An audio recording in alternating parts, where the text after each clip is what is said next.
Say, man, this BLKJEW World Podcast Show, 713 Hebrew. We got a very, very important topic to talk about today. Mental health is very important to me, and more importantly, it's important to our community.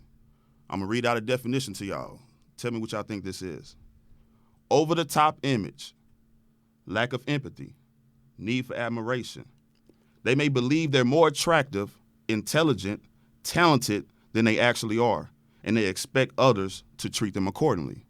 They will often demand the best of everything, seeking preferential treatment in professional settings, and demanding things from friends and family that's beyond their means. Narcissistic personality disorder. I got a special guest with me today that's going to dive right into it. Her name is Shannon Savoy, and the definition that I just read, does that seem accurate? That's very accurate. Okay, tell us more about it. So narcissism, there's narcissism and then there's narcissistic personality disorder. Okay. So there is a spectrum. You know, some people fall lower on the spectrum and then some people are higher on the spectrum. So you have people that have traits, because all of us, honestly speaking, all of us could have narcissistic traits. But then there are some people that go beyond that and they have the whole disorder.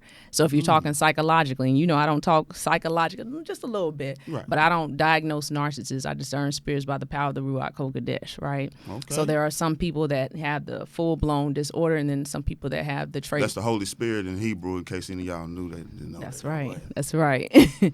So, yeah. So you described it personally. I mean, just perfect. The lack of empathy, all of that. You described it to a T. Now, the thing that comes to my mind, or the person that comes to me when speaking about the definition, is someone that's very self-centered. That sounds like a very self-centered ass person. Yes. Have you ran into anyone like that before? Yes. So that's how I came to learn about all of this, Floyd. That's how I came to know about narcissist abuse, was from personal experience. It wasn't something that I just read in a book. I experienced this. I was married to a sociopath. Oh, wow. Yes. I went through physical abuse, domestic violence, emotional, psychological abuse. And then once I got out of it, because once you get out of it, you got to go back and examine the fruit and discern the root. Yes. So it had already been in my bloodline and in my family for years. So I was married to a narcissist, and then come to find out, I went through some things with my family and my bloodline that I had to deal with in order to really break the chains. Interesting. How long were you in this abusive? So I was married to the sociopath for 2 years. 2 years too long. 2 years too long. 2 years too long. So it felt in what I call narc years. If you're married to a narcissist or with a narcissist, 2 years can seem like 20 years. 20 years can seem like a bit, So when I went through that, God began to show me that was a covenant that he didn't put together. And so I had to seek him to get out of that covenant. Yes. Now, when you was in that covenant, did you know anything about narcissism prior to finally realizing, okay, this was a narcissistic union I was in? Absolutely not. I thought a narcissist was somebody that just looked in the mirror, that was vain, that was all about vanity. That's the surface level narcissist. The Greek mythology narcissist, that was the vain one that just, looked at his reflection. So it's levels to this. Okay. So when I start Googling, you do what I call the Googlation. When I start Googling his behavior, adultery, cheating, abuse, gaslighting. I started Googling that, and then up comes narcissist. And I was like, because this was like 3:00 in the morning. And when you ask, when a student asks the question, the master appears. Yes. And so God started putting that thing on me, started showing me narcissism. And I'm like, this is deep. This is levels to this. So it wasn't just somebody that was vain. He was very vain. He was very bravado, very covert or overt. That's just outwardly, narcissist. But it was some things in there that was hidden too. So yeah. Did he know that he was a narcissist? Yeah, he knew. He knew what he was. Because if you don't know any better, people that know about narcissist abuse, after a while, you come to don't tell these people that you know what you know. But when you first learn about it, you're going to go, oh, yeah, you're a narcissist. Don't do that. But yeah, so I eventually told him that he was a narcissist. He was like, nobody ever told me that. I was like, that was a lie.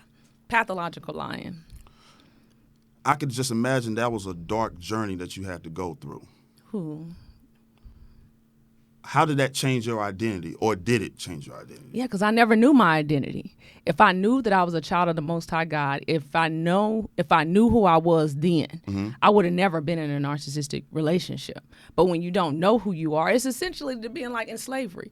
When you're in slavery, you don't know who you are. So you don't know, anytime you don't know who you are, you don't know how to break free, because in your identity are the tools to break free. Yes. And that's when you have the power, you know your power and your authority. But when you don't know your power and authority, you'll stay in some mess, and you'll stay in some mess with some people that were never designed for you to stay in that with. But once you come to know who you are and know who your identity, you will not put up with a narcissist. You will not put up with anybody, because you know your identity that is in Yeshua, that you won't fall for. You won't fall for it. Exactly. You can't.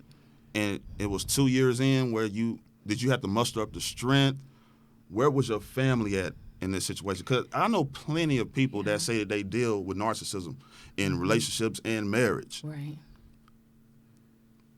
But when they present it to their family, it's like, yeah. And it seems like in our community, we become numb to that. Right. But those are generational curses. We'll get into that a little bit later. Of course. But can you change a narcissist? No. Does a narcissist want to be changed? Because the Most High can deliver anybody that wants to be changed. And that's when we find him. When we hit rock bottom, that's when we really get saved for real, when we are born again for real. But if somebody doesn't want to be changed, what can God do with that? Because it takes repentance. It takes turning away from what you used to do in order to be changed. But does a narcissist, that's the first thing. So let's not mix apples with oranges. Okay. So one of the things that people like to ask, because they want to stay with that person. Yes. They really want to. They really want that person to change. So they ask, well, can they change? You know, I'll go to therapy. I did all that. I'll go to therapy with them. But the Most High can do anything but fail. Right? So that's one thing. But what people like to do is say, well, he can change anybody, but God is in the business. His children are people that want to be changed. Yes. Those that seek him. Absolutely. That seek him. So if they don't want to seek him for real, you know, anything other than face value, you can't change like that. So it's not really a matter of can they change or can God change them. It's a matter of do they want to be changed, because God can change anybody, but they don't want to be changed. So yeah. What was his relationship with God? With the Most High? He was a chameleon. So explain that. Okay, so when somebody's a chameleon, they just mirror you. They just mirror you. They kind of mock you. They pick up on whatever you like. So I've always been a believer. Have I always really walked with God for real? No. Let's be honest. You know, but God's hand was always on my life. Yes. So he came in that angle. So he studied me on Facebook. He studied me on social media. And then when our paths crossed again, he knew what angle to take, and that was my love for God. So that was, you know, so then he pretended to be a believer, even though he wasn't. Like when I talked to his other, you know, women that were in his lives, he was a clubber, he was all these things. And this is not really about him, but, you know, it's not about him. So you went and did your research. Yeah. Oh, yeah. I talked to the females. I talked to, you know, yeah, absolutely. And what sentiments did they share? That he was crazy. I wish I would have had conversation, you know, because when you're with them, they're going to tell you everybody was crazy. So that's so that you don't even talk to the exes. But, you know, me, I'm a girl's girl. So you cannot pit me against another woman. Yes. That's just something that you just can't do. You know what I'm saying? So when he comes to me and say, well, this girl did this and this, no, I'm going to do my homework. So when we started going through the proceedings, I started to do my homework, found their information, talked to them, and they sent me pictures. I thought my abuse was bad with them. He was the devil with me behind closed doors. With him, he was totally off the chain. I saw pictures of stuff that I should have never, you know, I wouldn't wish that on my worst enemy. Wow. Yeah, so he was, God getting me out of that situation was a blessing. So you think that's a path that narcissists do? They just go from one person to another. Yeah. They use one woman or one man, and then they just boom. Yes. Find the next victim. Yes, and I'm glad you said and I'm glad you said women, because there's a lot of narcissistic women out here. His mother's what? No, shut your mouth. Shame the devil. A lot of women are narcissists, but we can't. A lot of women don't like to touch on that. This generation of what you're seeing is Jezebelic women. This exactly. Narcissistic society. What you're seeing. Yes. That's a generational curse. But you know, women don't like accountability. Accountability is like raid to women, to a lot of women, certain types of women. If more women would just confess that accountability is a shortcoming, especially when it comes to our sisters, not just women, specifically with our sisters. Absolutely. Problem solving and disputes and just chaotic behavior, toxic behavior, will most definitely just be at a lower level. Yes. Accountability, I mean, that's where your growth is, because you have to catch the revelation in order to have you have to catch the revelation of your situation. Yes. Now, I can blame him. I can blame every ex in my past. But at some point, I got to look at that mirror, and that mirror is cold-blooded. That mirror is going to tell you the truth. And that mirror told me the truth about me and my dating patterns. That mirror told me the truth about my family pathology. That mirror told me, the Most High told me everything that I need to know about me. So at some point, I had to look at me and examine me and my choices too. So dating patterns, explain that to us. Are we finding the same person in different people? Yes. Do we attract narcissists? Yeah. Can narcissists be attracted? Yes. Okay, so let me put it like this, because I don't want to victim blame, but okay, so let me break it down like this. So because we have the light of God inside of us, you ever watching like those crime show movies or shows, and they'll be like, this person had a smile that would light up a room. Yes. You have it. So you have the light of God inside of you, illuminating inside of you. They see it. They're attracted to that. So I always say narcissistic people will always be attracted to empathic or empathetic people, always, because it's how they survive in the world. They cannot survive without us. The narcissists would collapse. They would collapse if they could not get narcissistic supply, because it's our empathy that they need to really, they siphon our spirit. It's a transference of energy. It's a transference of spirits. That's why when you see somebody that's with a narcissist, it's a transference. So the narcissist will begin to mirror their personality. They'll begin to take on their ideas, their ideology. They essentially become like that person, while that person becomes empty, an empty shell of themselves. They become like the narcissist. So there's a transference of spirits going on. So the narcissist becomes lively and more like them, and the person gets dead inside because they're connected to a dead being. They're connected to a soulless being. This is way more than just a mental disorder. This is spiritual warfare of epic proportions. So you'll see the two people, start to become, one will start to become like the other one, and the narcissist starts to take on the personality, the ideas, the ideologies of the person that they are mirroring and extracting that supply from. So it's wicked. What was your question? Because I missed your question, but I know that was loaded. It was in there. Dating patterns. Yes. So the dating patterns. Right. So how does that work with someone who feels like they keep running across narcissists? That was it. Okay. So so part of us will attract them because it's like light, like a moth to a flame. Okay. So that's one part of it. But as you heal, will always attract them. But as you heal, your healing will repel them. Because a narcissist can only stay around a certain type of individual.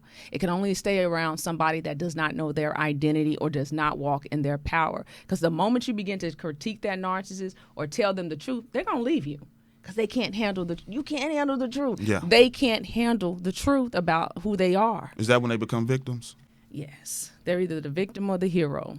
So that's when they'll start that victimhood and, woe is me. And, that'll become their identity. They'll go lie to everybody about who you are. So we'll always attract them. But the more that you heal, you'll begin to repel them, because now you're dealing with yourself. Now you're able to see the red flags that you couldn't see before.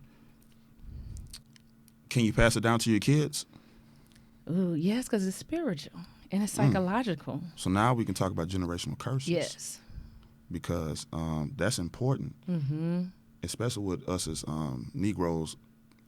It seems like when we hear about mental health and counseling, it's like a repellent. Right. Niggas don't want to. I don't need to go talk to nobody, right? Right. But how do we get healed? How do we even diagnose ourselves? Like, how does that work? Right. I mean, you can start to look at your family pathology. Okay, so we know if you're talking psychologically, only a psychologist or someone with those credentials can diagnose. That's why I say I don't diagnose narcissists. I discern spirits by the Ruach HaKodesh. Yeah. You know what I'm saying? But when you start to see patterns in your family and patterns in your bloodline, that's a key indicator, because that's the fruit of your bloodline. If you see women having babies out of wedlock, if you see women that can't get married in your bloodline, if you see men in your family that are rolling stones, you see men in your family that every one of them get killed, that's a key indicator. That's your check engine light. Yeah. Something in your bloodline is off. Yes. And because we have a Savior, we have a Redeemer, we have Yeshua to help us with that. And we have psychology. Well, it has its place to help us heal from those things. But if we conceal those things, Proverbs 28:13 says, if a man, he that conceals his sins does not prosper. Right. So if we don't face those, if we don't heal, if we don't confront that, we can't change the generational pathology in our family. And our families are good for having barbecues, but nobody wants to be real and talk about the things that hurt. So I was molested. I was sexually abused. And I couldn't talk about that thing, but I know trauma is a gate. Now I know trauma is a gateway. And if you don't deal with those things, it's going to show up in your relationships. It's going to show up in how you deal with those. And that's when you start to see those patterns. And then you can start to correct them if you choose to, because it's work if you choose to. So let me say this. With you being molested, do you think that helps you, or did that turn you into an enabler for narcissists? Yeah, so part of that, yeah, right. So because you hear that so often in our community about our sisters being molested, and basically they can't tell no one, or if they do tell someone, it gets swept under the rug. Oh, Johnny Boone wouldn't do that shit. Get out of here. Right. That's exactly what happened to me by my own stepfather. So in my own house. So I went to tell what happened, and then it was like, it was like pass the peas. I wrote an article on my website. It's called Pass the Peas. You can sit across, your molester can molest you, or somebody can abuse you in your family, and we just, a lot of them didn't have the tools, but they'll just, act like, just pass the peas. Oh, you got molested, just pass the peas, on to the next. So now you've created a standard in that family, and nobody has addressed the physical or the spiritual, and nobody has addressed the psychological. So now that, because we didn't deal with it, now it becomes a pattern. Okay. Right. So when you are molested, spiritually, things get imparted into you. A quick pivot. Tell the audience, those who are holding on to that, those are childhood demons. Yeah. And those demons they stay with us all the way up to where, though these some grown ass demons. These are mature demons that we deal with. Right. Familiar spirits. Tell that person in the audience that's been holding on to that. What should they do at this age and time? Yeah. They're adults. They in their 20s, 30s. For some, it's 40 and 50s. Right. But they've been holding on to it. Yeah. And it's been affected. You could probably see it in their children that mom should have spoke with someone about that. Or dad. Because it happens to men as well. What advice would you give the audience? Then we get back to narcissism. But as far as the molestation, what advice would you give to our people about helping that today? You got to deal with it. You got to confront it. You got to confront that. As hard as it is, you got to confront that. You got to be able to process, because our body keeps the score of the secrets that we never tell. So even if we never tell that secret, your body keeps that secret in your cells, in your memory synapses, in your subconscious mind. It keeps the score of the events that happen to you. So I was probably about 40 when I actually started dealing with it. I'm 47. I'll be 48 in February. I was probably 40 when I actually began to process what happened to me when I was 13. So I went a lot of years not even understanding the significance of how that event or how those events even affected me. So it keeps your inner child stunted.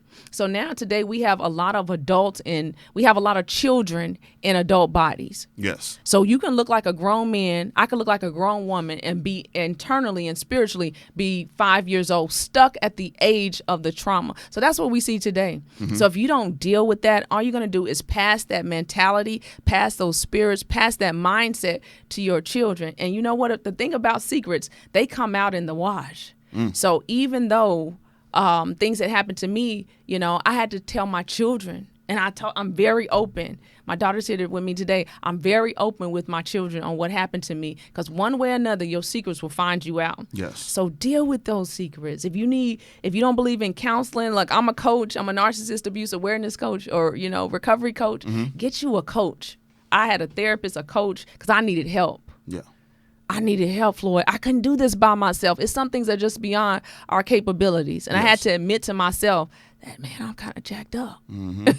Now, speaking of being jacked up and dealing with it, you was in the military that's while you was going through all these different ordeals. What was the struggles with that? Yeah. Because I was in the military myself, right, so I already know how it, right? I know how it goes. So especially going through, you know, what you was enduring, how was that? Yeah, it was hard. So I'm a black woman in the military. I was an officer. Okay. Yeah, I was a warrant officer, CW4. That's another layer because officers don't go through abuse. That's for enlisted, right? Yes. That's what I thought. Right. So it's a double whammy. And then, you know, and then he's in the military. So it's part of you wants to protect your image because that's really what it was. Yeah. And you get to a point where you got to get beyond the shame. I had to get beyond the shame of being a black woman because everybody that knows me, oh, you so strong. No, it couldn't have been you. Yes, it could have been me. It was me. Yes.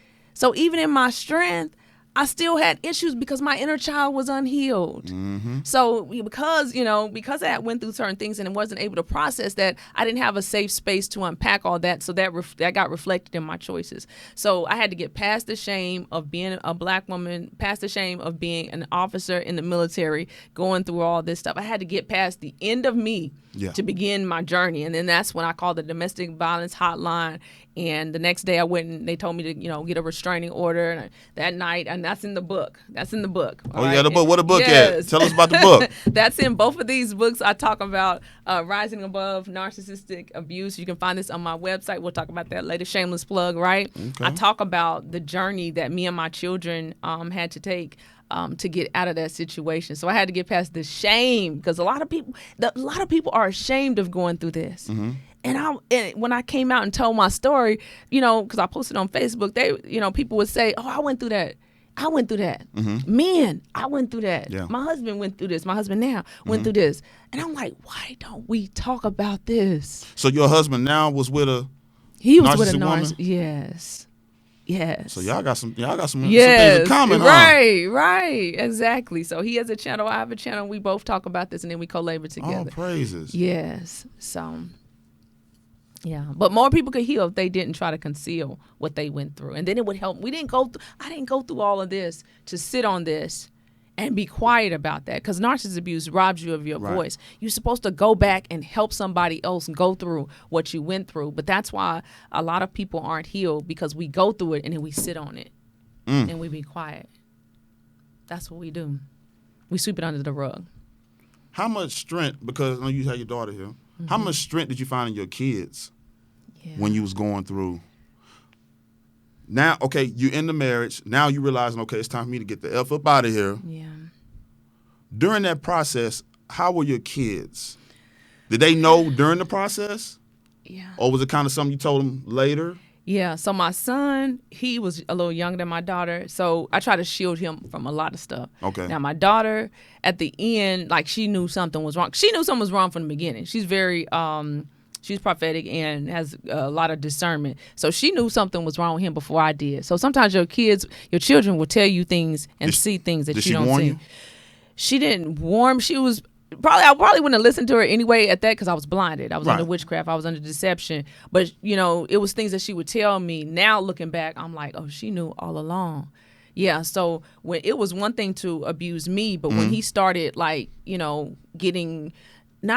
he was getting more aggressive with my daughter, and he just like in fight, like wanting to, being more aggressive and like doing little things to trigger her. Right. And that was the beginning. That was the end for me. Gotcha. It's one thing to do. Can't mess with the kids, man. You don't play with my kids. You don't play with my children. So that was the beginning. It was already the end, but that next week, everything culminated, because I asked God for a way out, and things, came to a head, and that's the next day I got a restraining order. So what was a camel? What was the straw that broke the camel's back? He kept messing with my daughter. He tried to come into a room, and he was trying to pit us against one another. First, you can't do that. You can't do that. You know what I'm saying? But he was trying. And so he was like antagonizing her, and then I got a chance to see it, and I had to get in between the middle of them. And that was the beginning of the end. I think one time she called the police, and it hurt her because she called the police, and he left, and I told the police, like, oh no, because I wasn't ready to break that image. I was ready, but I wasn't all the way ready. So I told the police, like, oh no, he's gone, trying to smooth it over. Yeah. But that caused hurt in her, because it almost took me back. It was almost like the scene with my mother being played out again with my daughter. Oh, you saw it again. Right. And so I said, I have a chance to correct this situation. Whereas my mother, she just, kind of swept it under the rug and kept going in that relationship. I knew I was at a pivot point where I could believe my daughter, even though I didn't do the right thing in that moment. Yeah. But I knew going forward, I would never put my children in that situation ever again. What?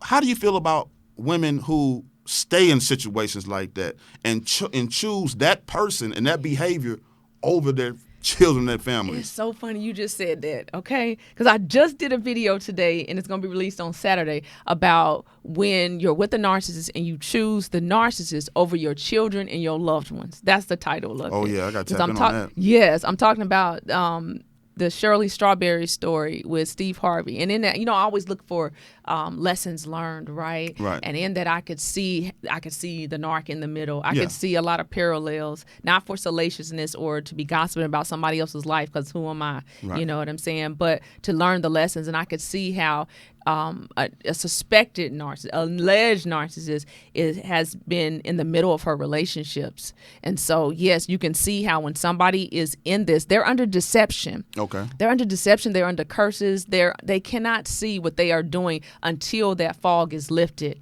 And then they can see, oh, my goodness, I've been choosing a narc over my children, over my husband, over my wife, and then a lot of people wake up. Well, how do I feel about people like that?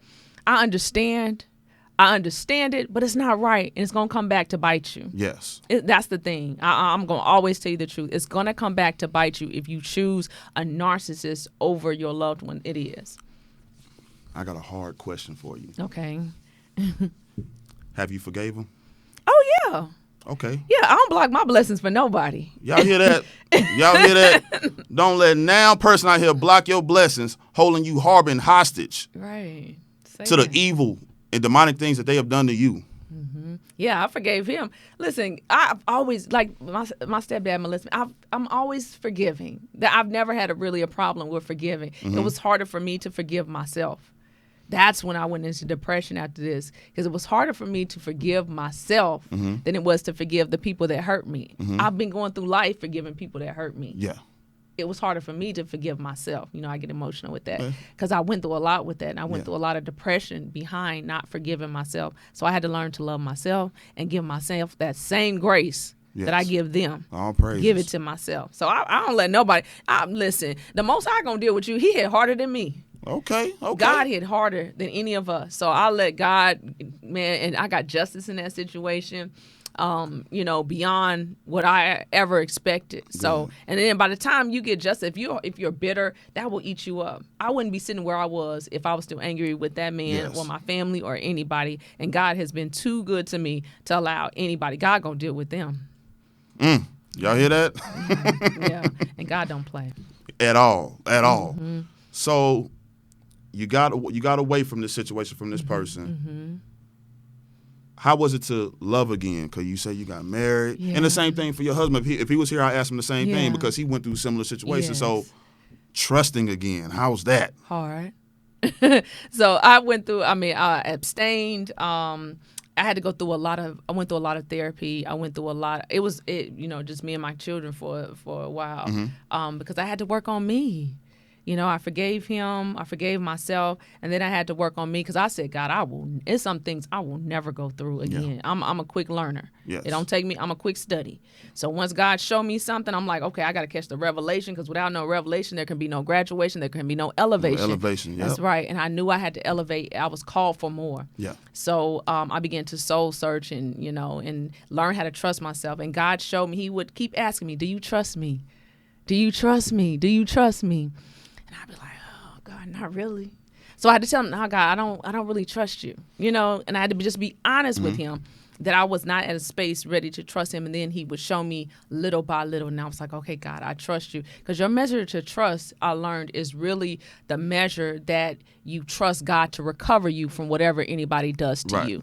So now that I know God, I know Yahweh for real, I know that he can recover me from anything. And when he says that he will recover all, he means it. When he says that he will give you, my enemies will be my footstool, he means it. So now I believe him every word he says. So if somebody does something to me, I trust God to recover me from what they did. And I think as a reward, he gifted you with this platform that you have to help so many others come out of their storms. You know, because you can just be like, okay, I'm delivered, and just live life and don't, try to help no one. But you stepped into a calling. Yeah. And we kind of started our platforms around the same time, right? Yes.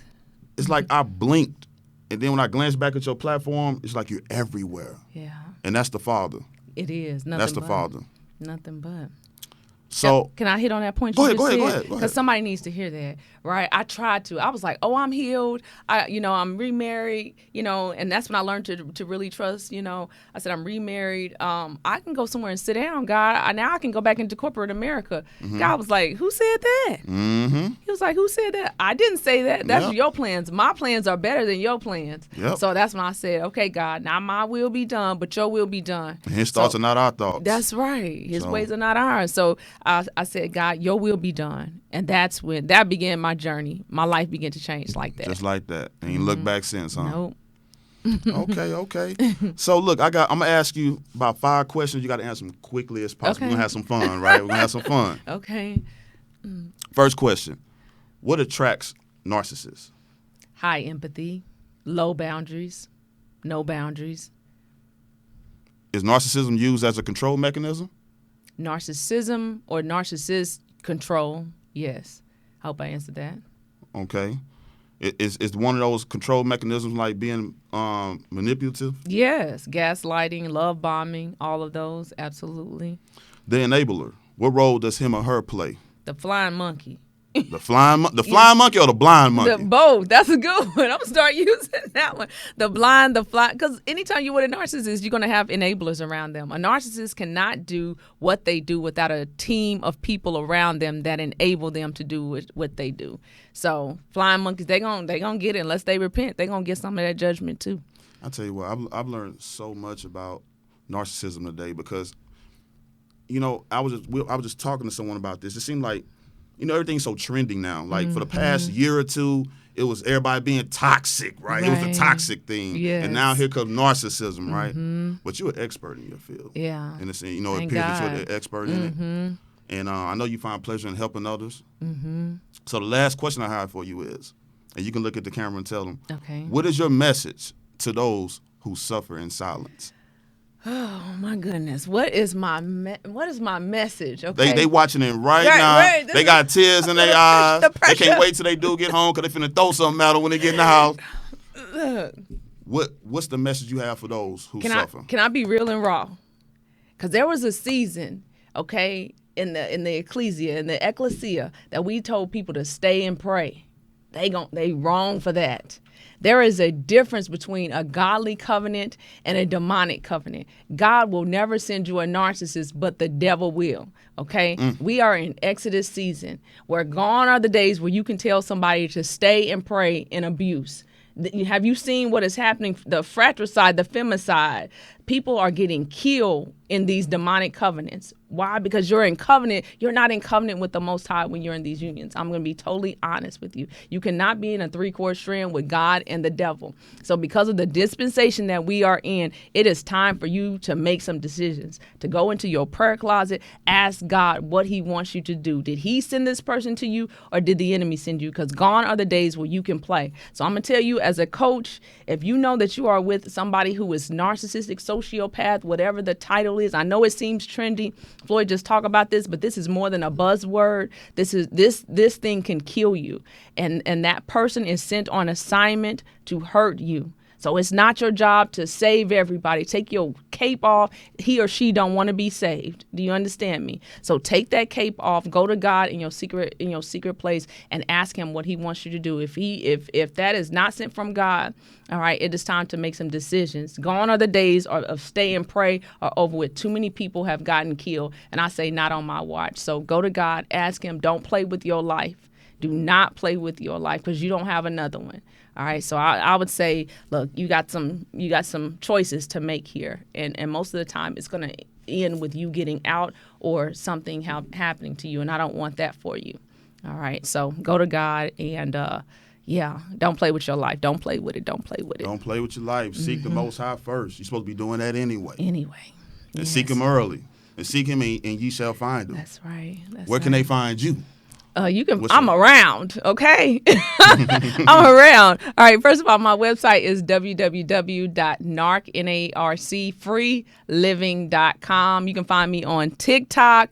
In TikTok, I have a pretty good following. YouTube is where I'm most active at. I have about almost 66,000 subscribers there. Chain breakers, as I call them. On Facebook, I'm not as active, but I'm on all social media outlets, okay, and on Clubhouse as well. So I'm around. Well, there y'all have it.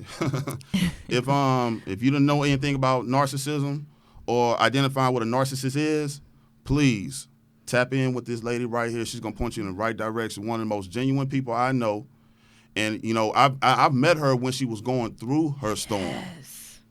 It was crazy how we connected, wasn't it? Yes, because I was just coming into the identity of who I was, of who God's chosen people really are. And God sent Floyd to help me, on that journey. And it's never been no funny, never. When I tell you a genuine brother who just was looking out for me as a woman of the Most High God going through a situation, and I respect him and I give him his flowers for that. And if I hope I got enough time. Okay, so when I came to Houston, so I was all the way in Hawaii, and then I came to Houston. Isn't that crazy? Yep. Ended up moving to Houston, and when I started, I had some business ideas, and I wanted to. This started out with T-shirts. That's what my business was supposed to be. Yeah, that's I remember. Right. So I still have T-shirts on my website, but I thought it was gonna be about T-shirts, about helping survivors. So all I'm saying is, look.